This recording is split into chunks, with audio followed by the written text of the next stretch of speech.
Hey, I'd like to welcome you to another episode of Mission Matters. My name is Adam Torres, and if you'd like to apply to be a guest in the show, just head on over to missionmatters.com and click on Be Our Guest to apply.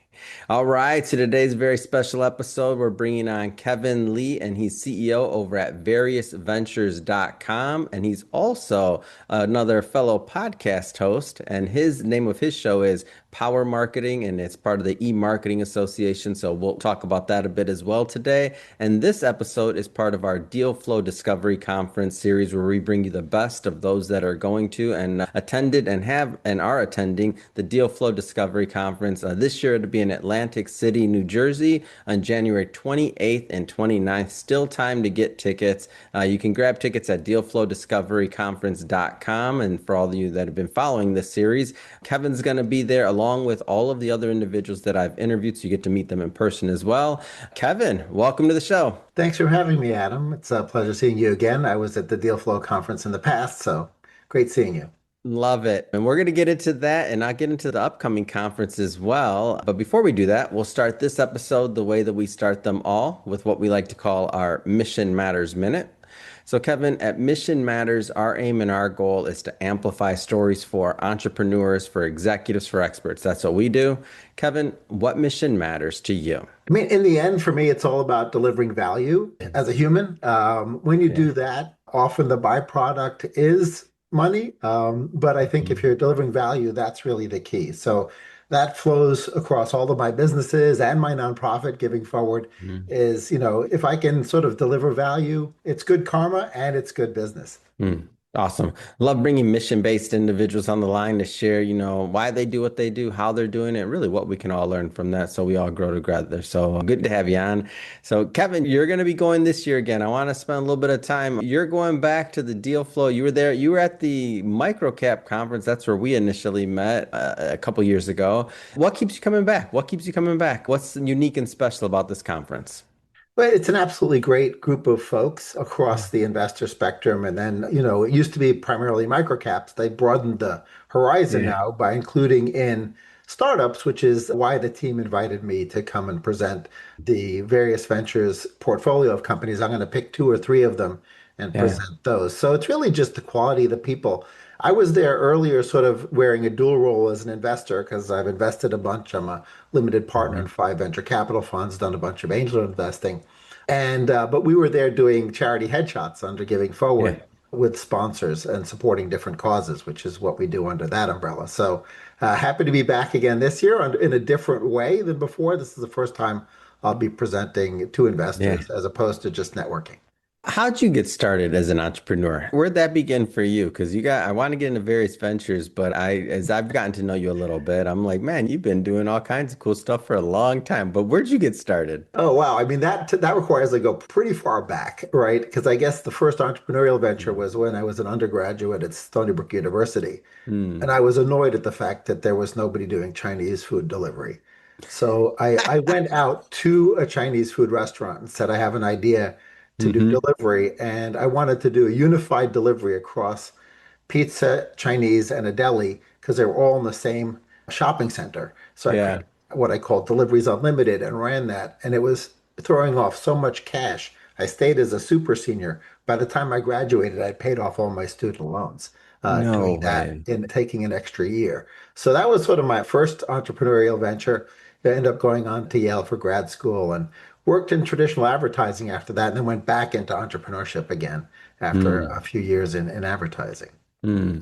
What year was that roughly when you had that Stony Brook or that Chinese So that I delivery? guess I'd have to go back and look at my LinkedIn. No, just roughly, But roughly. it's got to be like 88, I think it was. Yeah. I'm just saying, so pre-internet, that's the point. Oh Yeah. yeah. No, what's crazy is, there was no Because for the young kids that are listening, they're probably thinking, well, why didn't he just use like DoorDash or like, yeah, there were no, this was pre-BlackBerry. I mean, we're talking about no smartphones at all, right? So this was, wow. people dialing in and orders getting taken on paper and, getting delivered.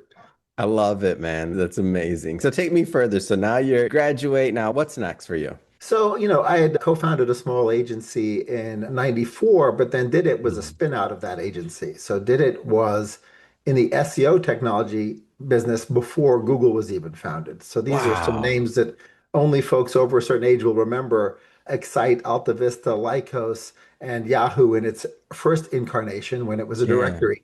And, we helped folks monitor their visibility in these first Was generation it called search SEO engines. back then? No. It was, of course, It was. then when I went to a cocktail party and said I did SEO, nobody knew what that I meant. was gonna say, yeah, because this is when you were like, weren't you like picking up the phone to buy words at this point? Yeah, using a telegraph, right, to ask for it. No, I mean it was early days internet Yeah. for sure. So Yeah. yeah, did it continue to evolve over the years, getting Mhm. from being really early in paid search and bid management as well, being a SaaS Mm. company. Decided that business of SaaS bid management wasn't profitable. We ended up having a competitor called Marine Mm. Software that went public. They Mm. put a lot of downward pressure on pricing. And so we Mhm. pivoted the company, made 11 acquisitions, became a full Mm. service agency. So it's been quite an adventure on that side. Did you know, like back then, did you have any idea that this would be like the trajectory of your life in terms of being on digital and online and all these things? Was it fascinating to you back then? I'm just so curious. It absolutely was. And, I was sort of, I guess, uniquely qualified as sort of a really geeky marketer, right? Yeah. That took economics undergrad and then obviously took it again with my MBA. And that didn't apply as much to SEO. But once paid Yeah. bidded media came into the equation, which, paid search was the Hmm. first bidded media at scale, it was sort of like a marketplace, like the stock market or Yeah. commodities market or bond market, right? And this idea that every marketer was bidding and fighting over that high position, right? Yeah. And the big difference between that and pork bellies or frozen concentrated orange juice is everybody had a different value to what a click on Mm. podcasting software meant, right? And Yeah. so this idea that you had to, as a marketer, figure out the value to you of a Mm. specific keyword at a specific time of day for a specific geography, that was fascinating from an econometric perspective. So I Mm. helped the tech teams build the software to calculate that and actually go through and automatically do all that bidding.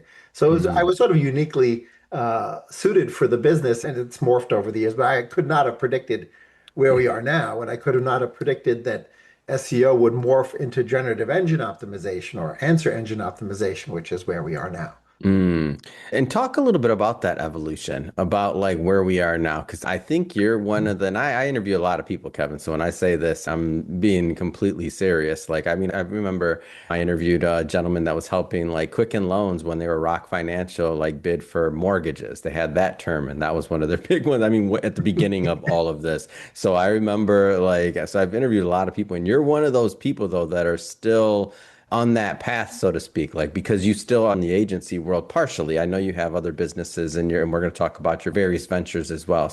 But in years now, we're at this next level of innovation. From your eyes, like what is this like? It's really been amazing, and it's sort of kept me excited to get up every morning because things Yeah, always changed. The pace of change is actually faster now than the go-go days of the dot-com boom, right? it Where is. change was fast, but now the change is really, really accelerating.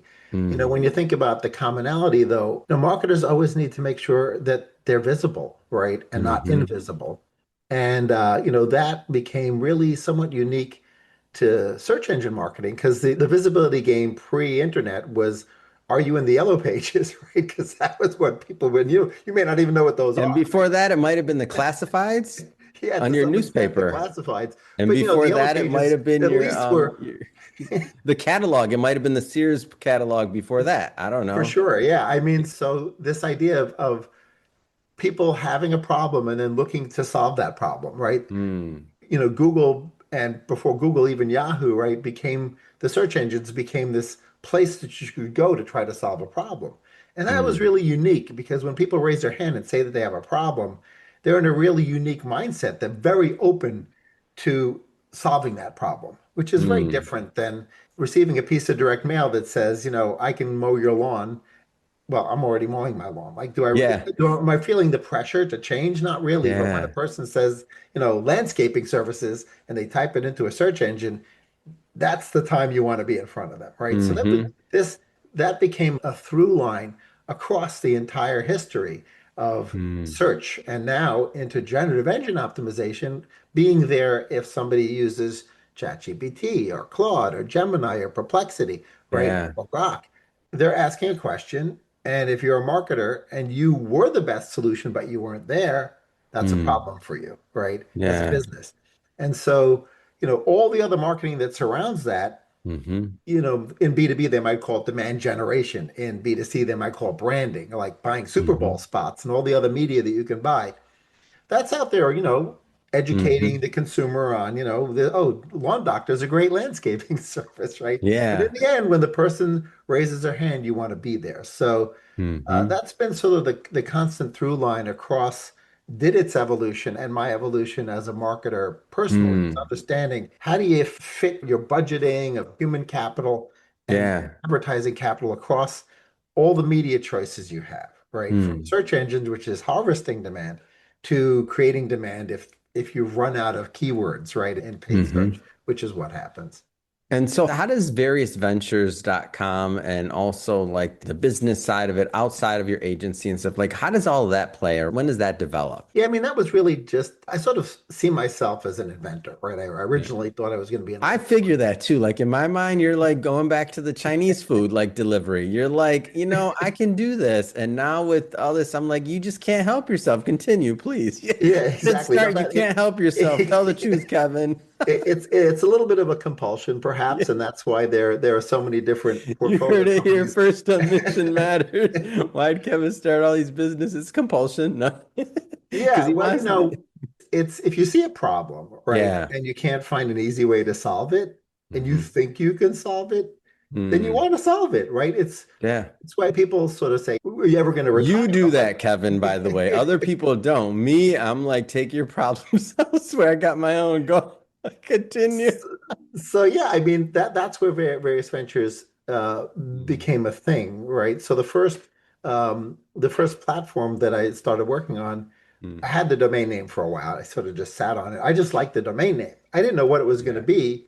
I wasn't sure if it was going to be a venture capital firm or an incubator or whatever. Mm, And then after sitting on it for a while, about a year and a half ago, I was sort of thinking about how difficult it was for salespeople to reach their mm, prospects, right? yeah. And for marketing teams to support those salespeople because everything is getting cluttered. The real catalyst for me was I couldn't even figure out how to best reach out to my 29,990 LinkedIn connections because the cap is Yeah. 30, right? So I was like, these people are connected to me. And even though they're connected to me, I can't even tell them that it is different now than it was 10 years ago. So how do I do Oh, that? yeah. Right? These Hmm. people connected to me in 2004, right? Mm, It's a different company now. So I yeah. was exasperated. I said, I can't send in mails at scale because Hmm. LinkedIn will throttle you, right? So, and I don't have a permission relationship on their email. And even if I did, if they haven't heard from me for 10 years, like Yeah. that's probably going to get flagged as spam. So what am I going to do? Mm, I said, I'm going to have to call them. And how do I do that? Even if I take 2,000 out of the 30,000, like that's a yeah. lot, right? So I went to the tech team, the co-founder of various ventures, and I said, can I clone my voice and throw it up in the cloud using 11 Labs and Cartesia? And then if I build a power dialer using Twilio, Mm, can I dial a phone number and if the person doesn't answer, and if I knew exactly what I was going to say to Adam Torres if he didn't answer the phone, yeah. can't I have me say it, but have it not be me? And Yeah. have the cloud narrate Adam's message and talk about the fact that we met at DealFlow a couple of years ago? Mm, Like, oh yeah, well, as long as it's in text, then we can convert it into your voice and we can drop it mm. into his voicemail. I said, oh, cool, let's build that. And that became Voiceo. Wow. And that's one of the platforms I'll be presenting on at DealFlow because it's Mm, ready and it's got paying clients and now we're ready to hit the gas. So that's just one wow. example of one of the 9 portfolio companies in various ventures. But the common thread is there something that does this? And if I can't find something that does whatever needs Mm, to get done, typically it's myself personally, but not exclusively. One of yeah. the platforms I'll be presenting at DealFlow is called I Recall Us. And that was an idea that Mitch Thrower, the CEO of Events.com, had. And he asked Mm. me, does this exist? Because I need this for my mom. I'm like, Whoa. no, that doesn't exist.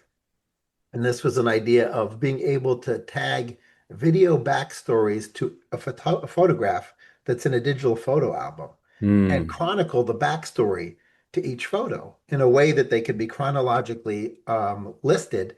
And you could go through and understand all the different things, but triggered off of a photo because a Mm. photo creates a recall for somebody. Like Wow. an elderly person is going to go through their digital scrapbook and be able to tell the backstory. And it's really great for them cognitively. So we built Mm. that for him, but we built it because we thought that other people are going to want it. So we'll see. Those are Mm. two of the platforms I'll be presenting at DealFlow. But the Mm. commonality is, does this exist?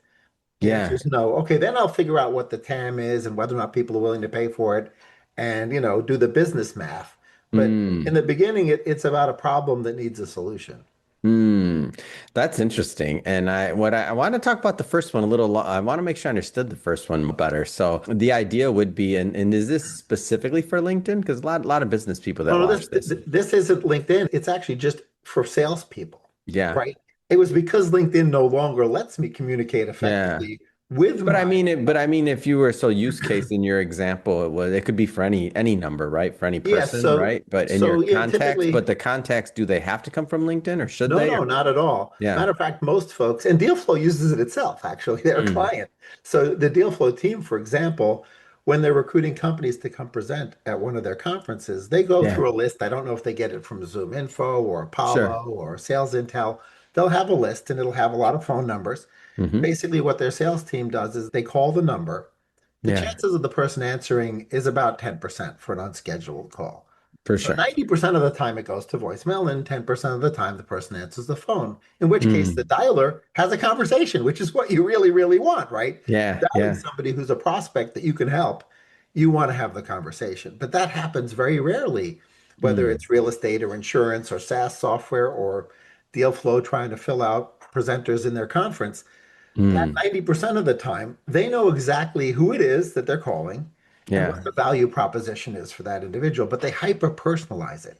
So the Mm. message to you is different than the message to Bob Smith, who Yeah. is also a business person, right? Which So makes a lot of sense. So that makes it feel more like the person actually looked at it. So maybe it would include things like the name of their company or like something else that absolutely. would be a And tell it, that yeah, would it be mail like it's a merges person. into that, right? But it's Yeah. it's your voice or Yep. it's their voice and their caller ID, right? So Yeah. it comes from them. And if the Hmm. person answers, it's just the marketing assistant or salesperson says, "Oh, it's, Hmm. I'm so and so's assistant, Yeah. Steven's assistant, or whoever's dialing out Brooks' assistant, whoever is the salesperson, they can be that person's assistant." But most of Mm. the time, they're dropping in the message. What's really interesting, which I didn't even think about when I built it, is when you Hmm. think about voicemail these days, most voicemails get transcribed into text. Mm. And your first interaction with a voicemail is usually it shows up on your phone or in your email Totally. as Yeah. text. So if I don't personalize my message to you in a voicemail and I just use one pre-recorded message, that's the same for everybody. It looks Yeah. really, really spammy because I didn't Hmm. greet you by name. I didn't mention your company. I didn't mention when we met or that Yeah. I think you cheated in hole six at golf last week or whatever it is I want to say, right? I don't do that. And if Yeah. I don't do that, the engagement rate is much, much lower. But when you hyper personalize it, then the engagement rate goes up and the person may not even listen to it, right? They may Mm. respond as a result of just seeing the transcription of it. And Mm. because we control the caller ID once we validate a number, Yeah. we can even say at the end of the message, text me back, right? Okay, Hmm. so it gets a text back. Or call me back, in which case it rings on the legit phone number, Yeah. the senior person. So I have several people dialing for me, right? Yeah. So they can all be me. Of course, they're not me when the phone gets answered, but they're me when they click that button and leave the message, right? They're me. That's awesome. I like that. I like the idea. I like where your head's at. And if you're doing it and it didn't exist, as far as I'm concerned, you've been doing this in marketing for long enough to where it's got legs, period. It's Well, gonna I make mean, some money for a lot of people. I already believe that. people are delighted that the DealFlow team used to use Phone Burner, a power dialer, Yeah. and they had a voicemail drop feature, but it wasn't personalized, right? Yeah. And I'm so familiar with those. once I showed it to them, they're like, "Oh, this is way better. Like it's personalized. This is what we want." Yeah. So, we're just improving upon. There's already a lot of salespeople making a lot of calls, and Oh some of them are yeah. using. power dialing software like Phone Burner or Orem or one of the other ones. And we just said, let's take this up a notch. Let's integrate it in with Mm. HubSpot and make it also a standalone lightweight CRM. So you don't Hmm. need to have HubSpot or Salesforce if Yeah. you don't want it. So yeah, we'll find out. I mean, I'm hoping that the folks at the show find the story as interesting as you did. I think they will. I think this is interesting. Well, Kevin, this has been great having you on today and getting to know more about your background and your variousventures.com, of course. I just have to ask them, what's next? I mean, what's next? We're about to be in February. I think we're towards the end of January already. We're in 2026. I'm allowed to ask this question, maybe this might be the last day I'm allowed to ask this question still. What's next for the rest of 2026 for you? Like, what's next? It's really finding the perfect way to delegate all of these brands and everything I'm working on at various ventures to the right people, right? So that we Yeah. can grow and provide value to the broader ecosystem, whether it's on the nonprofit side or the for-profit side. Mm, amazing. How do people connect? How do they follow your brands, follow you? I mean, LinkedIn's the one place where I talk about all of it, right? So Hmm. best thing to do is follow me on LinkedIn. You should be able to find me if you type in either Kevin Lee Various Ventures or Kevin Lee Did It. You'll be able to find me on LinkedIn. Fantastic. For everybody listening, just so you know, we'll definitely put some links in the show notes so you can just click on the links and head right on over. And speaking of the audience, if this is your first time with Mission Matters and you haven't done it yet, hit that subscribe or follow button. This is a daily show. Each and every day, we're bringing you new content, new ideas, and hopefully new inspiration to help you along the way on your journey as well. And don't forget, after you hit that subscribe or follow button, go over to the DealFlow Discovery Conference website.com, DealFlow Discovery Conference.com. It's coming up on the 28th and 29th. It'll be at the Borgata. It's going to be the Discovery Conference, and you'll be able to meet Kevin and some of the other presenting portfolio companies. So go check that out. Still time to grab some tickets. Absolutely look forward to seeing folks there. Thanks so much for having me, Adam.